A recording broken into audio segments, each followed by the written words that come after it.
Good morning children. Digital తరగతులకు స్వాగతం.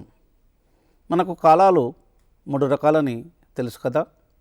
వేసవికాలము, శీతాకాలము మరియు వర్షాకాలము. ఈ 3 కాలాలలో వాతావరణంలో తేడాల్ని మనం గమనిస్తూనే ఉంటాం. మరి శీతాకాలంలో వాతావరణం ఎలా ఉంటుంది పిల్లలు? ఆలోచించండి. శీతాకాలంలో వాతావరణం చల్లగా ఉంటుంది. మరి వేసవికాలంలో వాతావరణం ఎలా ఉంటుంది? వేసవికాలంలో వాతావరణం వెచ్చగా ఉంటుంది. మరి మన చుట్టూ ఉన్నటువంటి పరిసరాల్లో మనం ఎన్నో వేడిగా ఉన్న చల్లగా ఉన్న వస్తువుల్ని గమనిస్తూనే ఉంటాం. ఇప్పుడు మరి మనం కొన్ని అలాంటి వస్తువుల్ని గమనిద్దామా? పిల్లలు ఈ చిత్రాలను జాగ్రత్తగా పరిశీలించండి. మనము ఇష్టపడే ఐస్ క్రీమ్. వేసవికాలంలో మనం బాగా సేవిస్తాం పళ్ళ రసం. అదేవిధంగా మన ఇంట్లో ఫ్రిడ్జ్లో ఉండే ఐస్ ముక్కలు.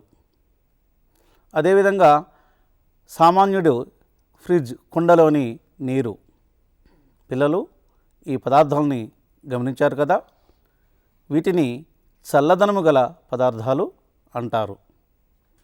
ఈ చిత్రాలను కూడా పరిశీలించండి.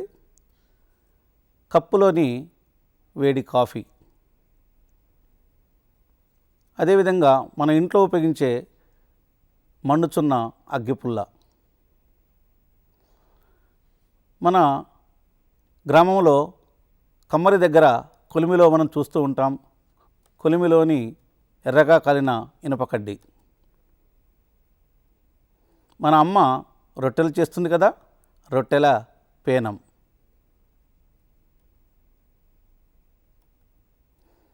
పిల్లలు ఈ వస్తువులను వేడి వస్తువులు అంటాము. కప్పులోని కాఫీ, మండుచున్న అగ్గిపుల్ల, ఇనుప కడ్డి, పేనము. వీటిని వేడి వస్తువులు అంటాము.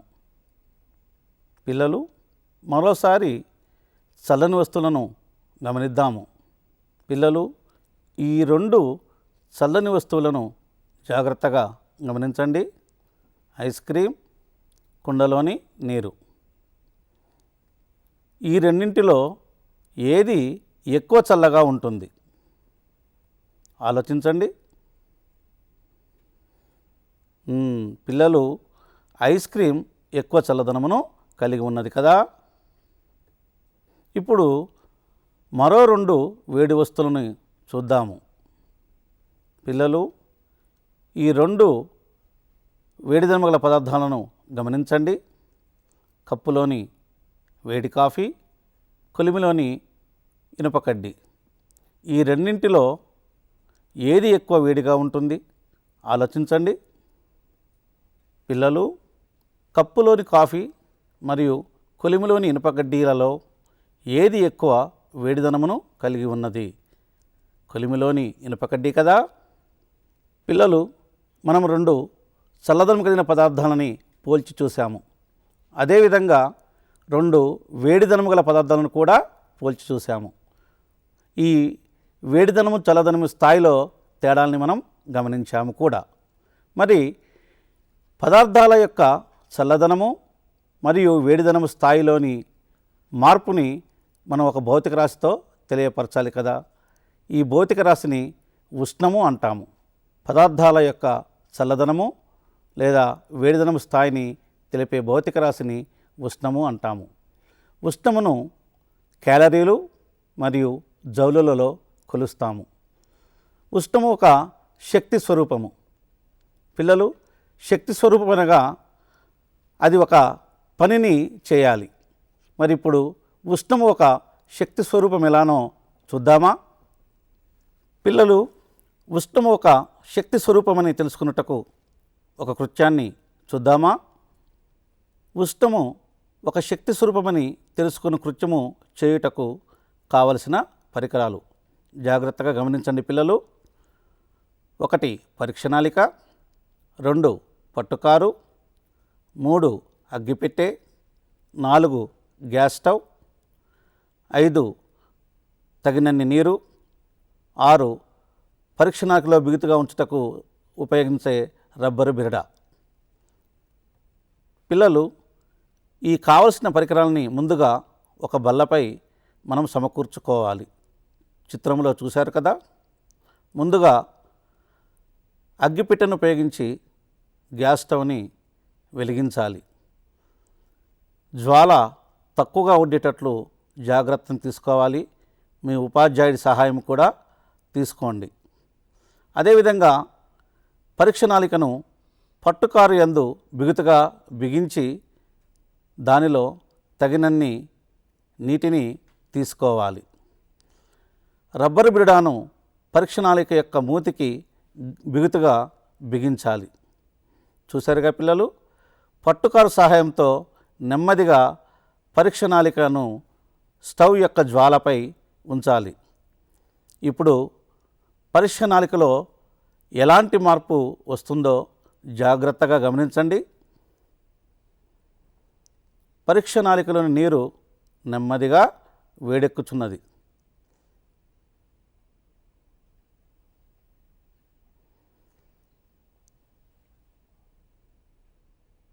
పరీక్ష నాళికలోని నీరు వేడుకటకు కొన్ని క్షణాలు మనకి పడుతుంది. కావున జాగ్రత్తగా ఈ కృత్యాన్ని నిర్వహించాలి. కృత్యం నిర్వహించే సమయంలో మనము ఇతరులతో మాట్లాడకూడదు. ఏకాగ్రతతో కృత్యాన్ని నిర్వహించాలి. పిల్లలు జాగ్రత్తగా గమనిస్తున్నారు కదా. పరీక్ష నాళిక నీరులో మార్పు వస్తున్నది.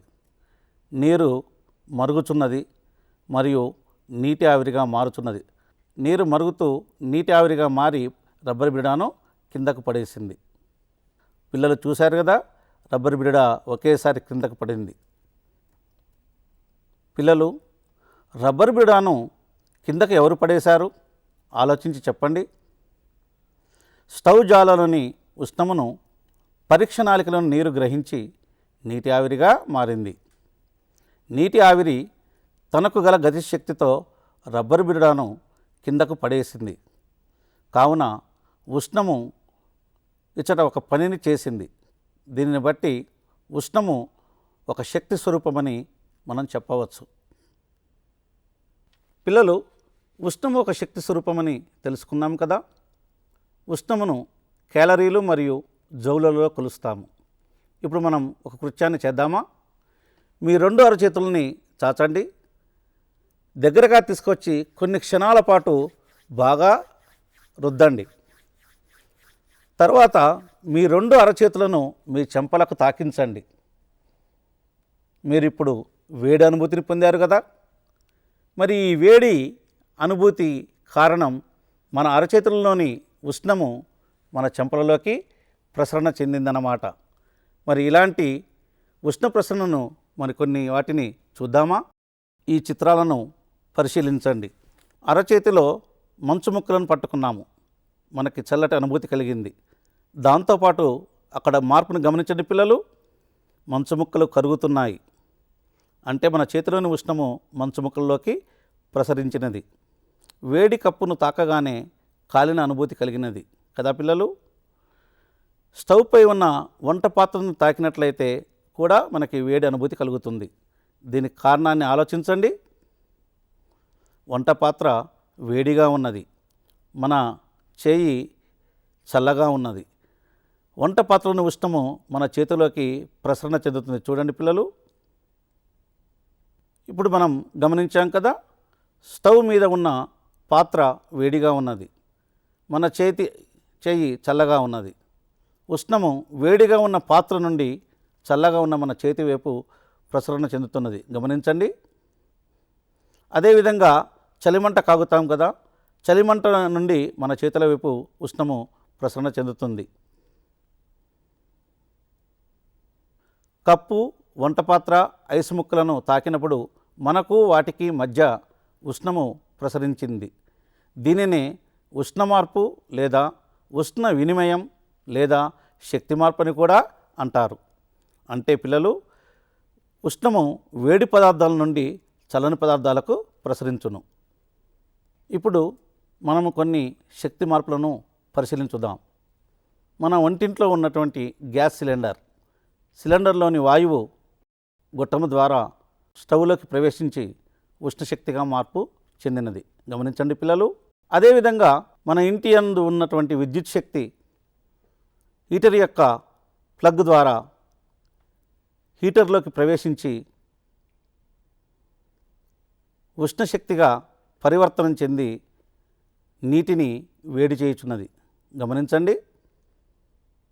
అదేవిధంగా విద్యుత్ శక్తి రాగి తీగల ద్వారా ప్రవహించి ఫ్యానులోకి ప్రవేశించి ఫ్యానును వేగంగా పరిభ్రమింపచేయుచున్నది. ఇచ్చట విద్యుత్ శక్తి యాంత్రిక శక్తిగా మారినది. పిల్లలు, ఈ మైక్రో ఓవెన్ను జాగ్రత్తగా గమనించండి. విద్యుత్ శక్తి మైక్రో ఓవెన్లో ఉష్ణశక్తిగా పరివర్తనం చెంది పదార్థాన్ని ఉడికిస్తున్నది. మనం శీతాకాలంలో చలిమంట కాగుతాం కూడా. ఇది కూడా ఒక ఉష్ణ ప్రసరణకు ఉదాహరణ. సూర్యుడి కాంతి గ్రహించి మొక్కలు శక్తిని పొందుతాయి. ఇచ్చట ఉష్ణశక్తి రసాయన శక్తిగా మారినది. పిల్లలు, ఈ వీడియోని గమనించండి. ఇచ్చట 2 వస్తువుల్ని రాపిడికి గురి చేశాము. అదేవిధంగా రంపంతో చెక్క ముక్కను కోస్తున్నాము. ఈ 2 ప్రక్రియలలో ఉష్ణము జనిస్తున్నది. అంటే ఇచ్చట యాంత్రిక శక్తి ఉష్ణశక్తిగా పరివర్తనం చెందుతుందన్నమాట. పిల్లలు, ఉష్ణశక్తి మార్పులను గమనించాము. పదార్థాల ఉష్ణములోని మార్పుని వాటి ఉష్ణోగ్రత అంటారు. తాకటం ద్వారా పదార్థాల సరి అయిన ఉష్ణోగ్రతను లెక్కించలేము. కొన్ని పదార్థాలని తాకటం కూడా ప్రమాదకరం. కావున ఉష్ణోగ్రతను కొలుచుటకు మనకు ఒక పరికరం తప్పనిసరిగా అవసరం ఉంటుంది. పిల్లలు, ఈ వీడియోని జాగ్రత్తగా గమనించండి. ఆ బాలుడు మంచునీరు, సాధారణ నీరు, వేడి నీరు యొక్క ఉష్ణోగ్రతని వేలితో అంచనా వేయటానికి తాకుచున్నాడు. గమనించండి. అతను సరి అయిన అంచనా వేయలేకపోతున్నాడు. ఇప్పుడు ఏం చేస్తున్నాడు? కాబట్టి ఒక పరికరాన్ని ఉపయోగించి వాటి యొక్క సరి అయిన ఉష్ణోగ్రతని కొలుస్తున్నాడు. దీన్ని బట్టి మీకు ఒక ఆలోచన వచ్చింది కదా పిల్లలు. ఉష్ణోగ్రతను కొలవాలంటే తప్పనిసరిగా ఒక పరికరం అవసరం.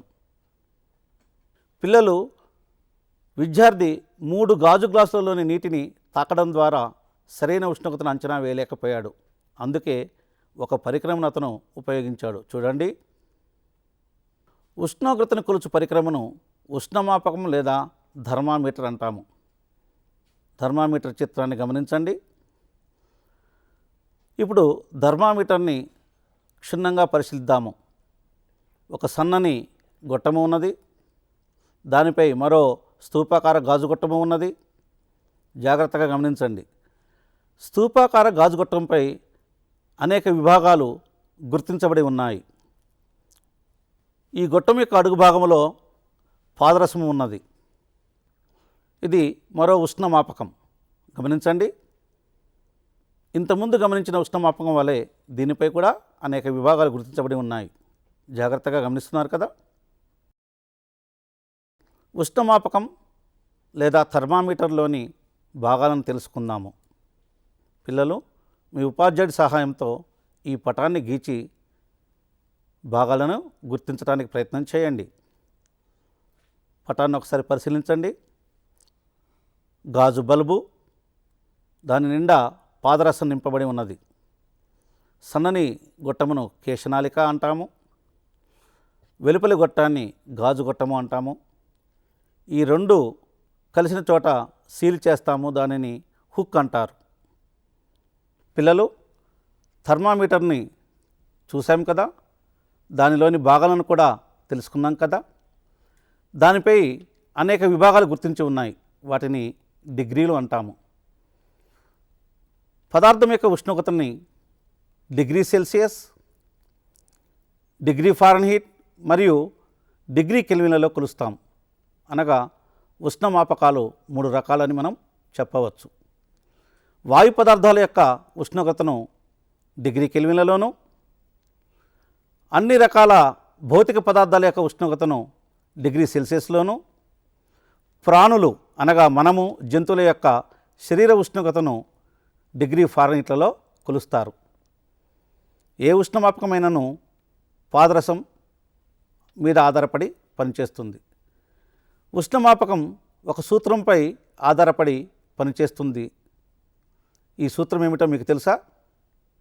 మరి ఆ సూత్రాన్ని తెలుసుకుందామా?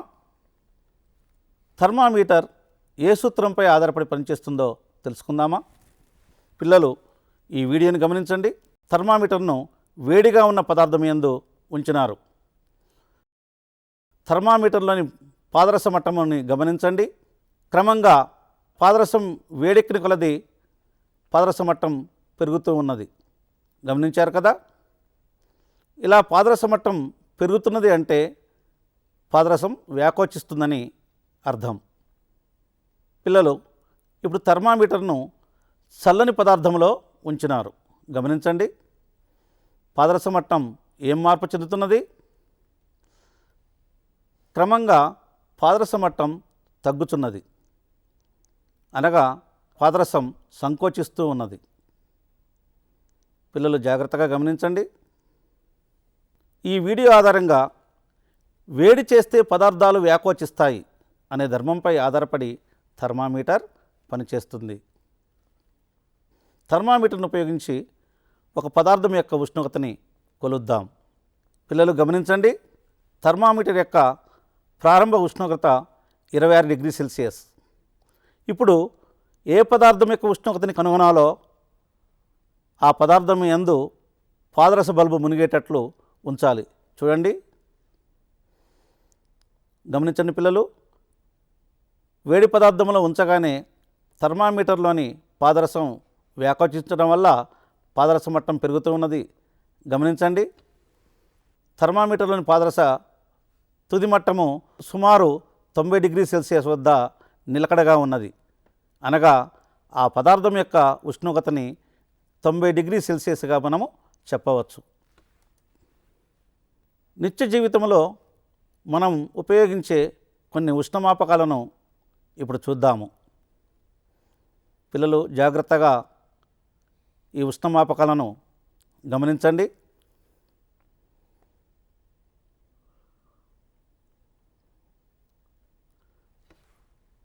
చూసారా? మొదటిది మన ప్రయోగశాలలో ఉపయోగించే థర్మామీటర్.